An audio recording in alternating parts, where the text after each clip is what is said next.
Mari kita berdoa. Ya Bapa, terima kasih pada pagi hari ini. Kami senantiasa mengucap syukur kepadamu ya Bapa. Pagi hari ini kami sudah terima nafas kehidupan dan kesehatan serta semangat yang selalu baru setiap pagi, setiap hari Bapa. Anugerah-Mu juga yang sudah kami terima setiap pagi, setiap hari membuat kami senantiasa ingat akan kebaikan-Mu ya Bapa.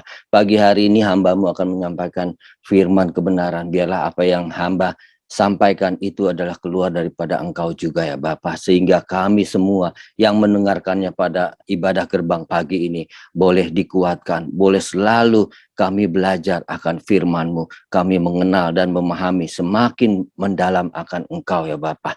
Firman-Mu biar itu menetap dalam hati kami, dalam setiap langkah hidup kami, sehingga kami tekun melaksanakannya. Di dalam nama Bapa dan Roh Kudus, di dalam nama Tuhan Yesus Kristus. Haleluya. Amin. Shalom semuanya, selamat pagi. Judul yang saya bawa yaitu segala perkara dapat kita tanggung di dalam Dia.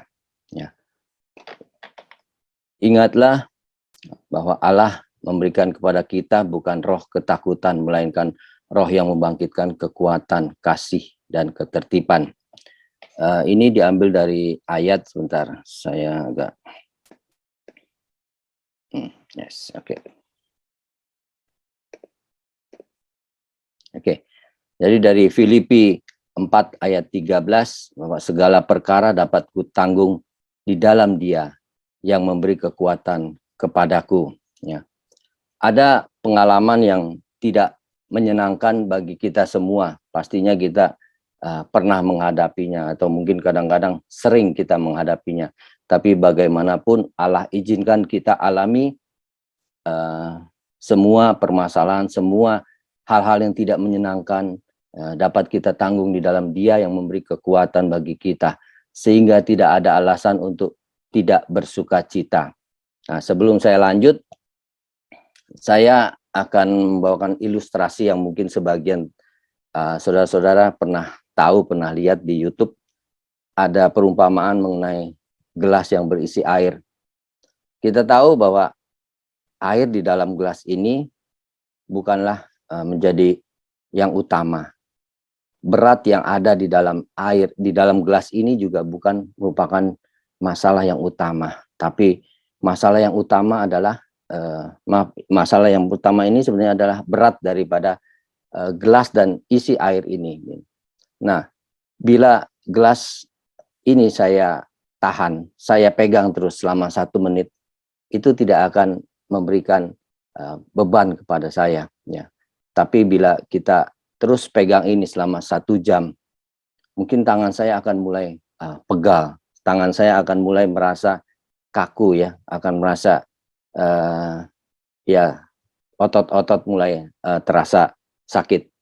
Apalagi kalau kita terus berlarut-larut kita pegang gelas ini seharian, atau bahkan seminggu, sebulan, mungkin itu akan menyebabkan tangan saya tidak dapat bergerak lagi, tangan saya tidak dapat melakukan hal-hal yang lain, gitu ya.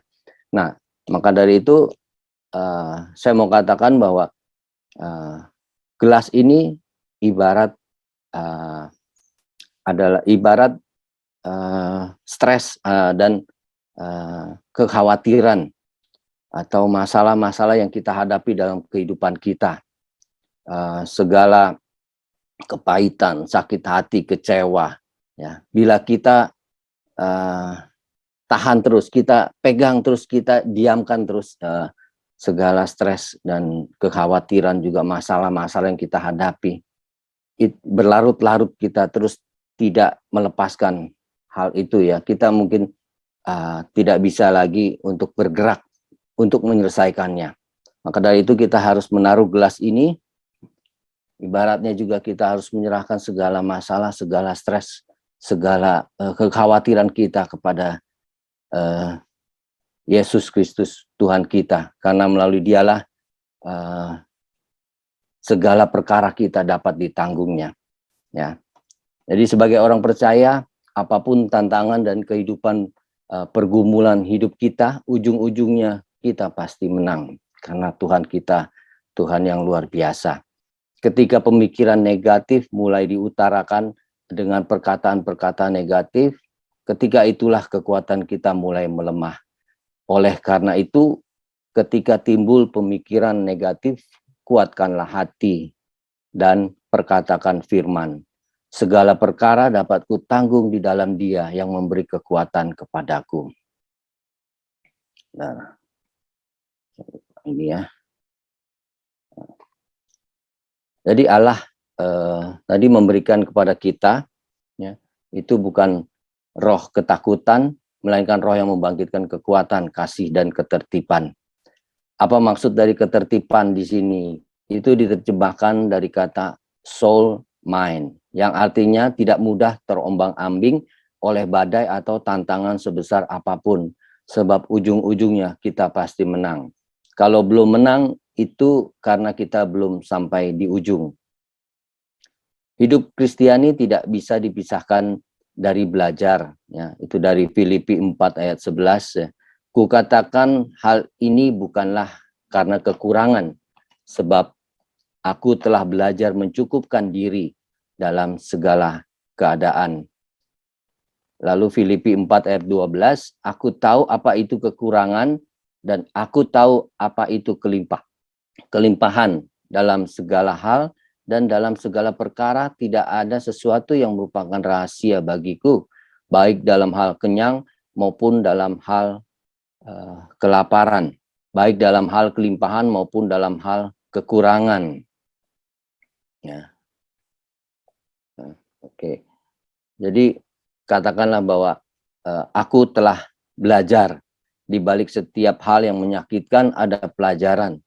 Kalau kita mau sukses, rumah tangga mau bahagia, masa depan mau cerah, masa depan penuh harapan, masa muda diberkati, masa tua juga senantiasa ingat bersyukur kepada Tuhan, melayani Tuhan dengan sungguh-sungguh, tidak mudah menyerah, tidak mudah sakit hati, kecewa, kepahitan. Kita semua harus belajar.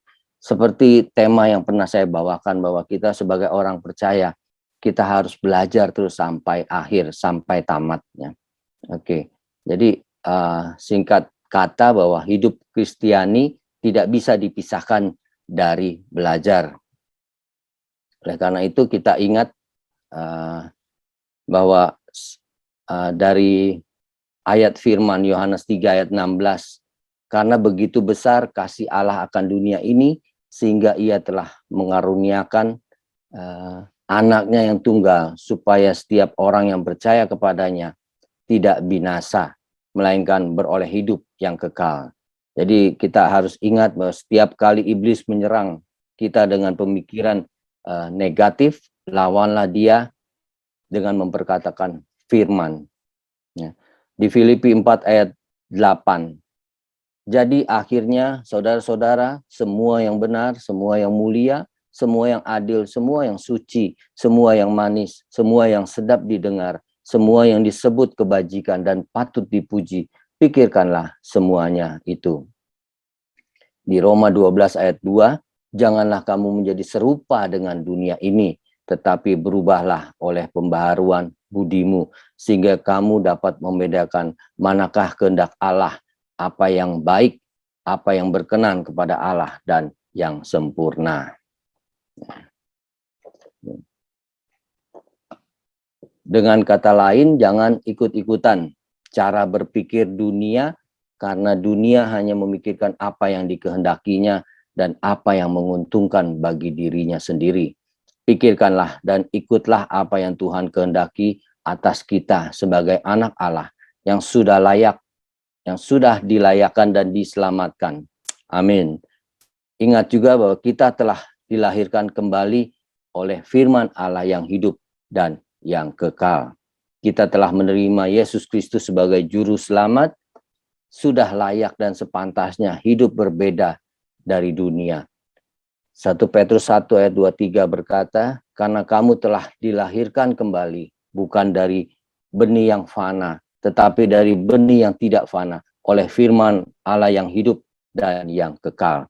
Maka dari itu kita tidak akan layu, kita tidak akan dirusak, kita tidak akan dikalahkan, kita tidak akan dihancurkan. Nah, apa itu yang dimaksud dengan kita tidak akan layu? Kita seperti pohon yang ditanam di tepian aliran air, yang menghasilkan buahnya pada musimnya, dan yang tidak layu daunnya. Apa yang kita perbuat berhasil. Saudara, badai hidup boleh melanda, tantangan dan pergumulan boleh datang silih berganti, tetapi kita takkan layu, karena kita mengimani dan memperkatakan segala perkara dapat ku tanggung di dalam Dia yang memberi kekuatan kepadaku. Yang kedua, kita tidak akan dirusak karena kita telah dilahirkan kembali oleh firman Allah yang hidup dan yang kekal. Kita tidak bisa dirusak oleh apapun. Impian dan visi yang Allah taruh dalam hati kita tidak akan bisa dirusak. Sukacita dan damai sejahtera yang dari Allah takkan bisa dirusak oleh apapun. Yang ketiga, kita tidak akan dikalahkan karena kita telah dilahirkan kembali oleh firman Allah yang hidup dan yang kekal. Kita tidak bisa dikalahkan oleh siapapun. Daniel boleh dilempar ke gua singa. Sadrak, Mesa, Abednego boleh dilempar ke dalam dapur api yang panasnya dinaikkan 7 kali lipat. Yusuf boleh dijual sebagai budak, difitnah hingga masuk penjara. Mordekai dan seluruh bangsa Yahudi boleh dijadwalkan untuk dimusnahkan, tapi tidak satupun dari mereka semua bisa dikalahkan. Amin. Ya. Di saat kita diomong atau dijelek-jelekan orang, dicurangi, dijahati orang, mari kita percaya dan kita selalu katakan, aku tidak bisa dikalahkan. Manusia boleh mereka rekakan yang jahat terhadap aku, tetapi Allah mereka rekakan untuk kebaikan. Yang keempat, kita tidak bisa dihancurkan karena kita telah dilahirkan kembali oleh firman Allah yang hidup dan yang kekal, sehingga kita tidak bisa dihancurkan. Dan 1 Petrus 5 ayat 8, sadarlah dan berjaga-jagalah, lawanmu si iblis berjalan keliling sama seperti singa yang mengaum-ngaum dan mencari orang yang dapat ditelannya. Artinya ada orang yang dapat ditelan atau dihancurkan, ada yang tidak, tetapi kita tepis semua pemikiran negatif yang timbul dalam benak kita dengan memperkatakan firman. Kita takkan bisa dihancurkan. Segala perkara dapat kita tanggung di dalam Dia yang memberi kekuatan kepada kita. Ini adalah kesimpulan. Jadi bagaimana cara Yesus Kristus memberi kekuatan kepada kita sehingga segala perkara dapat kita tanggung di dalam Dia. Ya. Yang pertama, kita ketika kita mengenal Dia dengan benar sebagai juru selamat, sahabat dan guru kita. Sebab Ia berkata, akulah jalan kebenaran dan hidup, tidak ada seorang pun yang datang kepada Bapa kalau tidak melalui aku. Yohanes 14 ayat 6. Aku tidak menyebut kamu lagi hamba, sebab hamba tidak tahu apa yang diperbuat oleh tuannya. Tetapi aku menyebut kamu sahabat, karena aku telah memberitahukan kepada kamu segala sesuatu yang telah kudengar dari Bapakku. Yohanes 15 ayat 15. Sebab aku telah memberikan suatu teladan kepada kamu, supaya kamu juga berbuat sama seperti yang telah kuperbuat kepadamu. Yohanes 13 ayat 15. Lalu yang kedua, kita bertahan sampai pada kesudahannya, kita akan selamat. Ketika kita menyadari betul bahwa tidak sembarangan orang bisa menjadi penghuni sorga.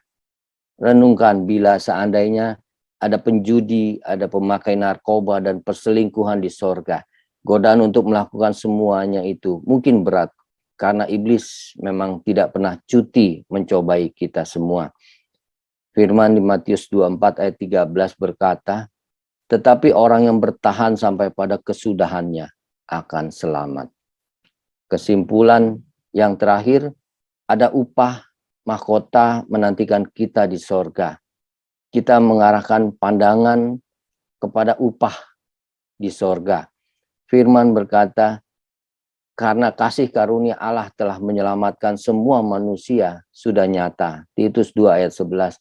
berarti keselamatan adalah karena kasih karunia Allah semata. Tapi untuk meraih mahkota, kita harus berjuang. Saya ingat bahwa khotbah Pak Hengki ya di minggu ini, bahwa Yesus adalah jawaban. Karena itu segala perkara yang kita hadapi, segala masalah, segala apapun di dalam kehidupan kita, pengalaman-pengalaman yang tidak mengenakan, yang kadang pengalaman yang menyakitkan, kita harus berserah, kita harus letakkan seperti gelas yang berisi air tadi. Kita harus letakkan, kita tidak boleh membawa beban tersebut. Karena firman Tuhan juga ada berkata, marilah hai kamu yang letih lesu dan berbeban berat, aku akan memberi kelegaan kepadamu. Karena kuk yang kuberikan padamu itu ringan. Nah, maka dari itu kita tahu bahwa segala perkara yang dapat kita tanggung itu karena ada Yesus di dalam kita, Kristus yang memberi kekuatan kepada kita. Sudah layak dan sepantasnya kalau kita senantiasa bersuka cita dan menjadi berkat bagi sesama demi kemuliaannya. Haleluya. Amin. Mari kita bersatu dalam doa. Ya Bapa, terima kasih untuk firman kebenaran dan pembelajaran kami akan kebenaran-Mu ya Bapa. Biarlah apa yang sudah hamba sampaikan itu boleh menjadi kekuatan, itu menjadi pembelajaran bagi kehidupan kami.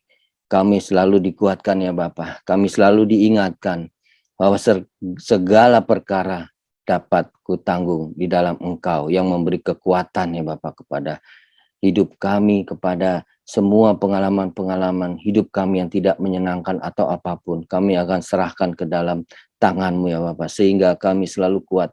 Kami selalu berjalan di dalam jalan-Mu Bapa. Kami tidak miring ke kiri dan ke kanan. Kami selalu berada di dalam jalan Tuhan. Terima kasih Bapa untuk pagi yang indah, pagi yang cerah ini.